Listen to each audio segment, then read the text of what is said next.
Immunity বা রোগ প্রতিরোধ ক্ষমতা বা রোগ প্রতিরোধ ব্যবস্থা যাই বলুন না কেন, এই ব্যাপারটা যখনই আমরা আলোচনা করি বা মাথায় আসে, তারপরে আমাদের মনে হয় বেশ কিছু নির্দিষ্ট খাবার আছে যেগুলো বাচ্চাদের খাওয়ালে বাচ্চারা আর অসুস্থ হবে না। কিন্তু আসলে এই রোগ প্রতিরোধ যে ব্যবস্থা বা রোগ প্রতিরোধ ক্ষমতা, সেটা বেশ কিছু ব্যাপার থেকে তৈরি হয়। যেমন ভালো খাবার, ভালো ঘুম, সানলাইট, অ্যাক্টিভিটি এবং কন্ট্রোলড এক্সপোজার মানে ভ্যাকসিন যেটা।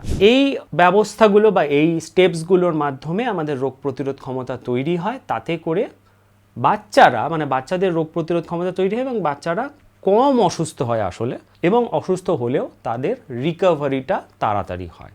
এই রোগ প্রতিরোধ ক্ষমতাতে মানব শরীরের অনেকগুলো পার্টস যুক্ত, সেটা আমাদের স্কিন থেকে শুরু করে শ্বাসনালী থেকে শুরু করে মুখের ভেতরে থাকা লালারস, রক্তে থাকা আরবিসি, ডাব্লিউবিসি, অন্ত্র বা গাটস সব কিছু ইনভলভ। তার মানে এখানে অভ্যেসের একটা ভূমিকা আছে। আমরা এর আগে দেখেছি এরকম 5 রকমের খাবার আছে যেগুলো বাচ্চাদের রোগ প্রতিরোধ ক্ষমতা তৈরি হতে বাধা দেয়। এরকম কিছু অভ্যেসও আছে যেটা বাচ্চাদের রোগ প্রতিরোধ ক্ষমতাটাকে সঠিকভাবে কাজ করতে বা তৈরি হতে বাধা দেয়। আজকে আমরা সেগুলো নিয়ে আলোচনা করব। প্রসঙ্গত বলে রাখি, এই যে অভ্যেসগুলো নিয়ে আমরা এই ভিডিওতে আলোচনা করব সেগুলো আমার মন গড়া নয়, সেগুলো WHO, ইউনিসেফ, IAP, AAPর যে সমস্ত গাইডলাইন্স বা উপস্থাপনা নির্দেশনা যেগুলো আছে, গাইডলাইন্সগুলো আছে, সেগুলো থেকে পাওয়া এবং গবেষণায় প্রমাণিত।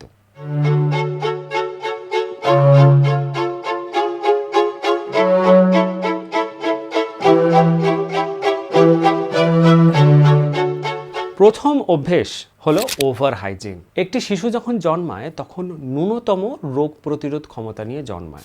বড় হতে হতে রোগ প্রতিরোধ ক্ষমতাটা তৈরি হয়, শেখে। ছোট ছোট ঠান্ডা লাগা, জ্বর, সর্দি, কাশি এগুলো কিন্তু ওর রোগ প্রতিরোধ ক্ষমতাটাকে তৈরি করে এবং সাথে সাহায্য করে ভ্যাকসিন। দেখবেন যখন একটা বাচ্চা যখন হাঁটা শেখে তখন হোঁচট খায়, পড়ে যায়। কথা বলা যখন শেখে তখন ভুলভাল কথা বলে ফেলে। তো আমাদেরও রোগ প্রতিরোধ ক্ষমতাটা হোঁচট খায়, ভুল পথে চলে যায় এবং তার মাধ্যমেই শেখে। আর ঠিক এই একটাই কারণে দেখবেন গ্রামাঞ্চলে যে সমস্ত ছেলেমেয়েরা মাঠে ঘাটে ঘুরে বেড়াচ্ছে, খালি পায়ে ঘুরে বেড়াচ্ছে, খেলছে, তাদের রোগ প্রতিরোধ ক্ষমতাটা অনেক বেশি। শহুরে বাচ্চার তুলনায় তারা অনেক কম অসুস্থ হয়। আর এই একইভাবে যখন আমরা হাইজিনের জায়গায় ওভার হাইজিন করে ফেলছি, প্রয়োজনের তুলনায় বেশি হাইজিন মেনটেন করে ফেলছি, তখন বাচ্চাদের শরীর রোগ প্রতিরোধ ক্ষমতাটা শিখছে না বা ইনফেকশনে এক্সপোজার হচ্ছে না। না, আমি এটা বলছি না যে হাইজিন মেনটেন করবেন না বা বাচ্চাকে হাইজিন মেনটেন করাবেন না, কিন্তু ওয়াশরুম থেকে আসার পর, খেতে যাওয়ার আগে বা বাইরে থেকে আসার পর হাত, মুখ, পা এগুলো পরিষ্কার করা দরকার, রেগুলার স্নান করা এগুলো দরকার। কিন্তু বাচ্চা খেলতে গিয়ে মাটিতে বসে পড়ছে বা কিছু একটা ধরছে বা খালি পায়ে ঘুরে বেড়াচ্ছে মানেই ঠান্ডা লেগে যাবে, এইটা নিয়ে কিন্তু অযথা প্যানিক করার প্রয়োজন হয় না। দ্বিতীয় অভ্যেস যেটা রোগ প্রতিরোধ ক্ষমতায় ব্যাঘাত সৃষ্টি করে সেটা হচ্ছে কম ঘুম বা দেরিতে ঘুমানো। দেখুন, ঘুম মানে কিন্তু এটা নয় যে শুধুমাত্র বিশ্রাম। ঘুমের মধ্যে গ্রোথ হরমোন নিঃসরণ হয়, বডি রিপেয়ার হয়, বডি হিলিং হয়, বডি একটা রিপেয়ার অ্যান্ড রিনোভেশন মোডে যায়। এই হিলিংয়ের মাধ্যমেও শরীরের ইমপ্রুভমেন্ট হয়। গ্রোথ হরমোন নিঃসরণ, ব্রেনের গ্রোথ অ্যান্ড ডেভেলপমেন্ট, মাসেলের গ্রোথ অ্যান্ড ডেভেলপমেন্ট, নতুন সেল তৈরি হওয়া, মাসেলের রিপেয়ার, বডির যে সমস্ত রিপেয়ারিংগুলো হয় সেগুলো সমস্ত চলতে থাকে। এরকম নানান রকম জৈবনিক ক্রিয়া চলতে থাকে। একটা বাচ্চার বয়স অনুযায়ী যতটা ঘুমানো উচিত, যখন ততটা ঘুমাচ্ছে না, তখন প্রথম যেটা নষ্ট হয় সেটা হচ্ছে স্লিপ সাইকেল।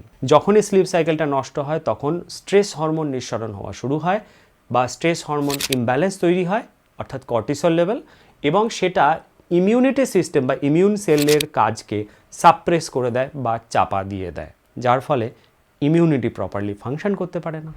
3 নম্বর অভ্যাস হলো স্ক্রিন টাইম বেশি।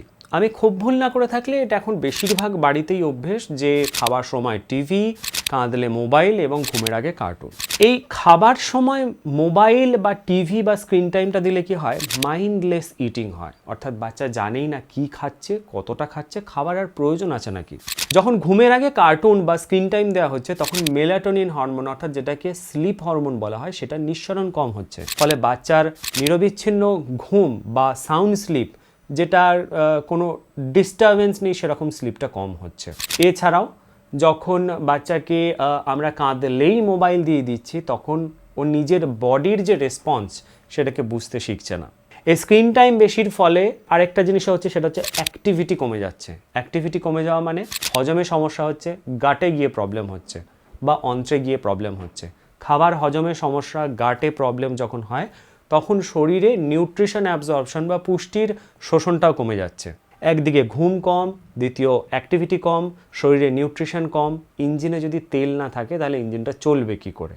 এই রোগ প্রতিরোধ ক্ষমতাতে যে কোষ, যে বডি পার্টস, অঙ্গ প্রত্যঙ্গগুলো দায়ী, সেগুলো যদি রেস্ট না পায়, প্রপার নিউট্রিশন যদি না পায়, সেগুলো যদি ফাংশন করতে না পারে, তাহলে রোগ প্রতিরোধ ক্ষমতাটা কাজ করবে কি করে? চতুর্থ যে অভ্যেসটা বাচ্চাদের ইমিউনিটি তৈরি হতে বাধা দেয় সেটা হচ্ছে ফোর্স ফিডিং। অনেক সময় আমরা জোর করে খাবার খাওয়াই। বাচ্চাদের খিদে পাচ্ছে কিনা, বা পেট ভর্তি কিনা, বা ফিডিং কিউজ না বুঝে আমরা খাবার খাইয়ে দিই বা খাবার খাওয়ানোর চেষ্টা করি। এই ফোর্সফুল ফিডিংয়ে কি হয়, বাচ্চার শরীর খাবারটা নেওয়ার জন্য অনেক সময় তৈরি থাকে না, যার ফলে বাচ্চার খাবার বা খাবারটা হজম করার জন্য তার পাচনতন্ত্রে যে পাচক রসগুলো নিঃসৃত হওয়ার কথা সেগুলো নিঃসৃত হয় না পর্যাপ্ত পরিমাণে। ফলে খাবারের যে পুষ্টি রস শোষণ সেটাও সঠিকভাবে হয় না এবং গাট ইরিটেশন তৈরি হয়।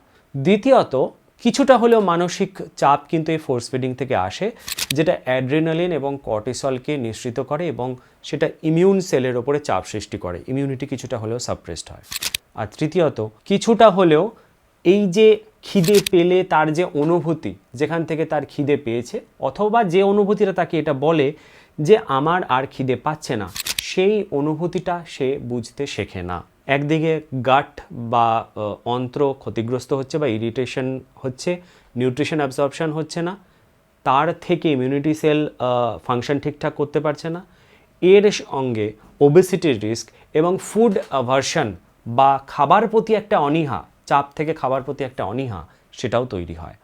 আর 5 নম্বর বা শেষ যে অভ্যেসটা বাচ্চাদের রোগ প্রতিরোধ ক্ষমতা সঠিকভাবে কাজ করতে বাধা দিচ্ছে সেটা হচ্ছে সানলাইট এক্সপোজারটা কম হওয়া। দেখুন, বর্তমান যা পরিস্থিতি তাতে আমরা সানলাইট এক্সপোজার দিচ্ছি না বা দিতে পারি না, কিন্তু দুর্ভাগ্যবশত এই সানলাইট এক্সপোজার বা সান এক্সপোজার, সূর্যের আলো কম পাওয়ার কারণে ওদের শরীরে ভিটামিন ডি কম তৈরি হচ্ছে। এই ভিটামিন ডি কিন্তু ইমিউন সেলকে অ্যাক্টিভ করে, ইনফেকশন আর ইনফ্ল্যামেশন দুটোকেই, সংক্রমণ এবং প্রদাহ দুটোকেই কন্ট্রোল করে। যখনই শরীরে এই সানলাইট কম পায়, ভিটামিন ডি সংশ্লেষিত কম হয়, তখন ইমিউনিটিও সঠিকভাবে অপটিমাম লেভেলে কাজ করতে পারে না, বারবার সংক্রমিত হয়, বারবার ইনফেক্টেড হয়। এর সাথে আরেকটা কথাও সংযোজন করে রাখি, আমাদের খাদ্যাভ্যাসের পরিবর্তনের জন্য আমাদের শরীরে গুড ফ্যাটস, যেমন ভালো মানের ঘি, এটা কম যায়। গুড ফ্যাটস কম থাকার কারণে যতটুকুনি ভিটামিন ডি আমাদের শরীরে তৈরি হচ্ছে বা যাচ্ছে, সেটাও সঠিকভাবে কাজ করতে পারে না বা শরীরে ইউজ হতে পারে না, ইউটিলাইজ হতে পারে না। এই 5টা ব্যাপারকে যদি আমরা কন্ট্রোল করতে পারি, তাহলে কিন্তু বাচ্চাদের ইমিউনিটি একটা অপটিমাম লেভেলে গিয়ে কাজ করতে পারে, মানে যতটা থাকা দরকার ততটা থাকতে পারে এবং আস্তে আস্তে ডেভেলপ করতে পারে। সেই জন্য আপনি আপনার বাচ্চার ক্ষেত্রে এই 5টা অভ্যেসকে একটু সতর্কভাবে ম্যানেজ করার চেষ্টা করুন, যাতে ওরাও সুস্থ থাকতে পারে এবং বারবার অসুস্থ না হয়।